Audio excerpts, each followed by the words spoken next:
Assalamualaikum warahmatullahi wabarakatuh.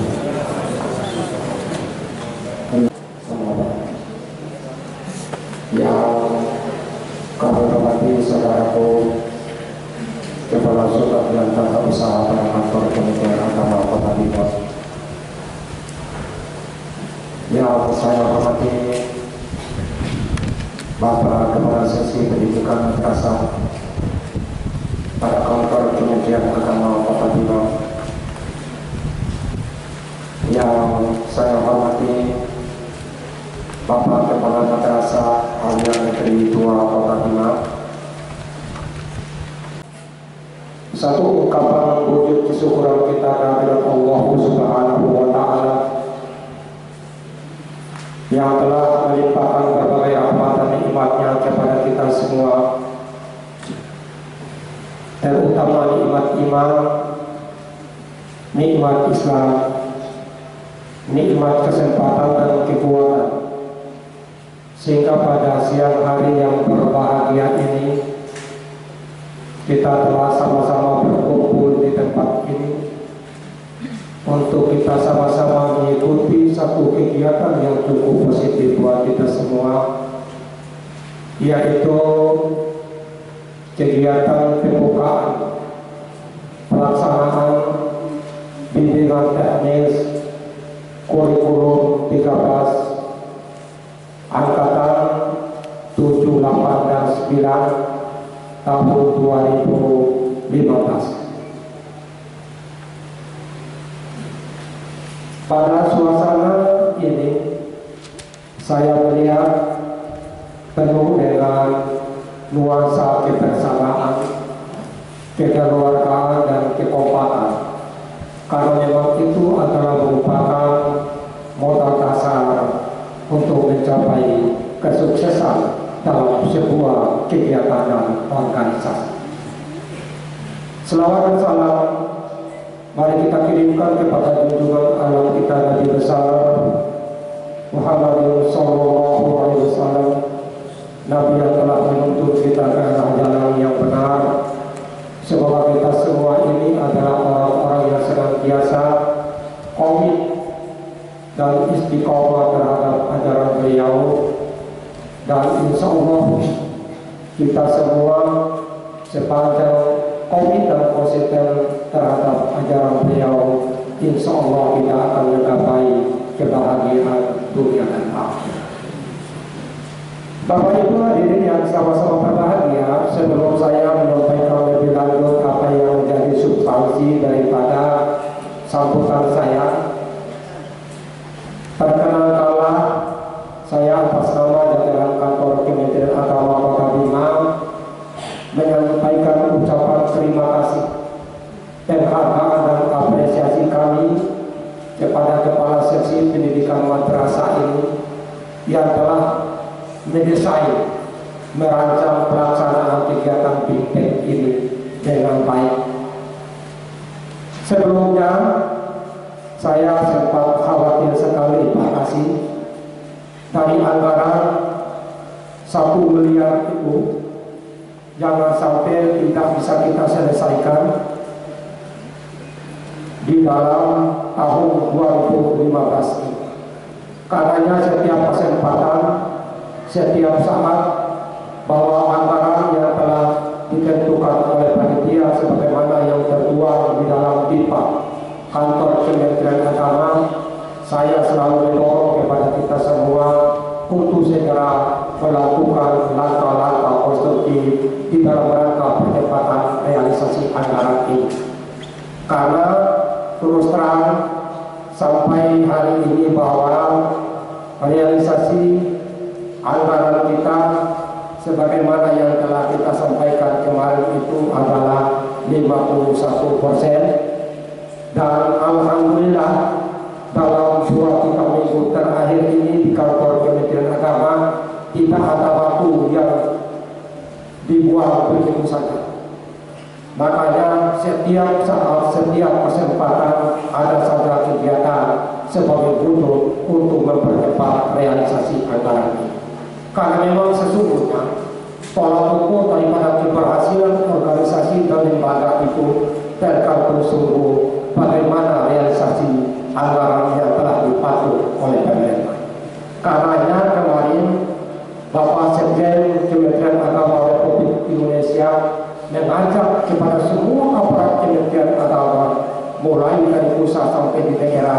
segera melakukan langkah-langkah konstruktif untuk mempercepat realisasi anggaran ini. Karenanya lewat kesempatan ini sesuai dengan laporan MC tadi, saya sangat berbangga sekali dari 10 angkatan yang direncanakan itu 9 kali bisa kita laksanakan, 1 kali tidak bisa kita laksanakan. Itu bukan karena kemauan kita, tapi karena memang keberadaan guru tidak mendukung untuk kegiatan ini. Karenanya saya menyampaikan ucapan terima kasih. Bapak Ibu hadirin yang sama-sama berbahagia, kembali kepada substansi daripada pelaksanaan bimbingan teknik kurikulum 2013 atau biasanya kurikulum Profesor Muhammad Nuh. Karena memang kurikulum ini dicetus dan diprakarsai oleh Menteri Pendidikan Nasional zamannya Muhammad Nuh. Moga-moga dengan keberadaan Menteri yang baru ini, kurikulum 2013 tetap berlanjut kepada kita semua, jangan sampai diubah lagi, karena memang anggaran sudah banyak diblok untuk pelaksanaan kegiatan ini. Pelaksanaan ini saya berharap tentunya pertama, saya berharap pasca pelaksanaan ini terjadinya peningkatan kualitas pelajar mengajar. Ini yang pertama, tujuan dari pelaksanaan BIMTEK ini. Ketika tidak terwujud yang namanya peningkatan kualitas pelajar mengajar di setiap madrasah atau dimanapun kita berada, maka pelaksanaan BIMTEK ini tidak berhasil. Karenanya kembali kepada keputusan Menteri Agama nomor 2 tahun 2010 bahwa Kementerian Agama mempunyai khayalan dan mimpi yang besar adalah bagaimana terwujudnya masyarakat Indonesia yang taat beragama, cerdas, mandiri, sejahtera lahir dan batin. Untuk mencapai cita-cita dimaksud, maka ada 5 pilar besar yang harus dilaksanakan oleh Kementerian Agama. Di antaranya adalah kualitas pendidikan agama dan keagamaan Islam. Karenanya saya berharap searah dan sejalan dengan misi dan visi dimaksud pasca pelaksanaan BIMTEK ini harus terjadinya peningkatan kualitas belajar mengajar di mana kita berada. Lalu yang kedua, saya berharap pasca pelaksanaan ini mempunyai output adalah bagaimana peningkatan kualitas guru dan tenaga guru pendidik untuk mendesain, mengevaluasi, melakukan pendidikan ini. Sehingga dengan demikian ketika guru mampu mendesain, merancang, melaksanakan, mengevaluasi, serta memberikan penilaian terhadap siswa, maka akan wujud yang namanya guru yang profesional. Karenanya setiap saat dan setiap kesempatan untuk menggapai menjadi tenaga pendidik yang berkualitas, tenaga pendidik yang handal, setiap saat pemerintah selalu menyirik dan merancang yang namanya diklat, borsok, dan kegiatan-kegiatan yang berorientasi bagaimana tenaga pendidik dan guru ini mampu menambah pengetahuan keterampilannya sebagai modal dasar di dalam rangka mencerdaskan anak bangsa. Bapak Ibu hadirin yang sama-sama berbahagia, karena memang sesungguhnya pendidikan ini tujuannya adalah tercapai suasana yang lebih baik ke depan. Bila pendidikan ini tidak bisa terwujud dimaksud, maka pendidikan ini tidak berhasil. Oleh karena demikian, Bapak Ibu hadirin yang sama-sama berbahagia, mari kita cermati 4 pilar pendidikan. Yang namanya pilar itu adalah dasar, tiang daripada pendidikan itu. Ketika 4 dasar ini tidak bisa kita terapkan di dalam pendidikan, maka pendidikan ini tidak akan bisa berjalan dengan baik. Saya yakin Bapak Ibu hadirin yang sama-sama berbahagia yang hadir di tempat ini sudah menghafal semua 4 pilar pendidikan itu.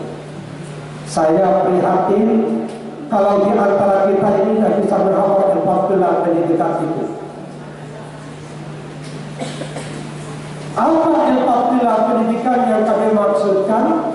Yang pertama adalah pendidikan itu harus mempunyai output. Yang pertama, belajar untuk mengetahui.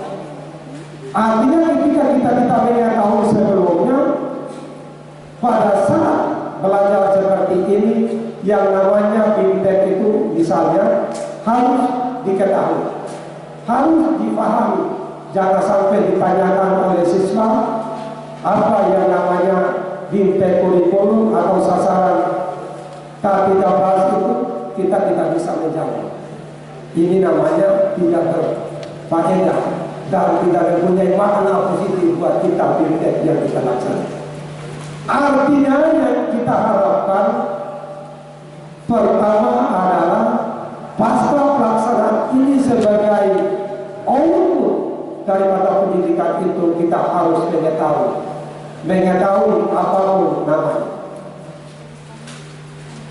Terutama sekali terkait dengan proses belajar mengajar di kelas. Saya tidak berharap di antara kita ini ketika ada persoalan yang muncul di kelas, kita bisa selesaikan, tidak bisa kita menjawab, tidak bisa kita mencari pihak-pihak yang konstruktif untuk menyelesaikan itu. Maka suasana kelas tidak akan bisa aman dan kondusif manakala seorang pendidik tidak bisa menyelesaikan persoalan yang muncul di dalam kelas. Makanya pelaksanaan ini yang pertama adalah bagaimana kita untuk mengetahui. Setelah kita mengetahui,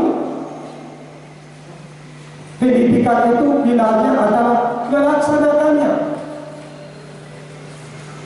Tanpa kita laksanakan apa yang kita ketahui, tidak ada manfaatnya, sehingga dianggap sebagai pilar daripada pendidikan. Apa yang kita ketahui, apa yang kita bisa, apa yang kita pahami, kita sampaikan kepada siswa. Jangan sebaliknya, siswa yang mengetahui dan melaksanakan sementara kita tidak. Nah, ini sebuah bencana buat kita semua. Lalu yang ketiga, pilar daripada pendidikan itu, Bapak Ibu guru yang sama-sama berbahagia, ini saya belajar. Saya bukan background daripada pendidikan, tapi yang saya paham dan saya baca, pilar pendidikan yang ketiga itu adalah bagaimana kita belajar untuk membentuk jati diri yang utuh, untuk menjadi kepribadian yang utuh, yang baik, sehingga berakibat pada bagaimana membentuk siswa yang baik juga. Kalau guru tidak mempunyai kepribadian yang baik, nonse bisa kita ciptakan siswa yang mempunyai kepribadian yang baik juga. Karena seorang orientalis pernah mengatakan bahwa kekayaan materi tanpa didukung dengan pembentukan kepribadian yang baik terkutuk, itu adalah merupakan bencana yang abadi buat generasi kita, buat kita semua. Coba kita bayangkan, ketika tidak ada akhlak, tidak ada pribadi yang baik terhadap diri kita, maka muncullah hal-hal yang kita tidak inginkan. Maka muncullah hal-hal yang mengkhawatirkan buat kita. Bukankah kita selama ini sudah berhadapan dengan satu peristiwa yang luar biasa yang memukul kita semua? Ini terkait dengan kepribadian kita. Ada seorang mahasiswa yang membuat bom di daerah kita ini. Ada seorang ayah yang menghamili anak tirinya. Masya Allah, ini merupakan tantangan buat kita. Karena ini kembali kepada pribadi kita. Karena memang kepribadian yang tidak utuh, akhlaknya tidak baik. Nah, ini merupakan tantangan buat kita semua, Bapak Ibu Guru yang sama-sama bertanya. Karena pilar pendidikan yang ketiga itu adalah kita belajar untuk membentuk jati diri yang baik, sehingga ke depan akan melahirkan yang baik buat kita, buat siswa, buat bangsa di mana kita berada, Bapak Ibu hadirin yang sama-sama bertanya. Lalu yang keempat adalah pilar daripada pendidikan ini, bagaimana kita bisa hidup bersama-sama. Ketika kita tidak bisa hidup bersama-sama sebagai makhluk sosial, maka pendidikan ini tidak jalan dan tidak bermanfaat kepada kita. Oleh karena demikian, Bapak Ibu hadirin yang sama-sama berbahagia, kembali kepada 4 pilar pendidikan itu, kalau bisa kita terapkan dan kita laksanakan di mana kita berada, insya Allah daerah kita akan aman, daerah kita akan kondusif, daerah kita akan jauh dari hal-hal yang bertentangan dengan agama kita. Apalagi pelaksanaan kegiatan kurikulum 2013 kali ini bertepatan dengan pelaksanaan peringatan 1 Muharram. Ini korelasi yang luar biasa. Kalau kita bisa paham, kita ambil. Bukankah peringatan yang dilaksanakan oleh PHBI ini memotivasi kepada kita semua?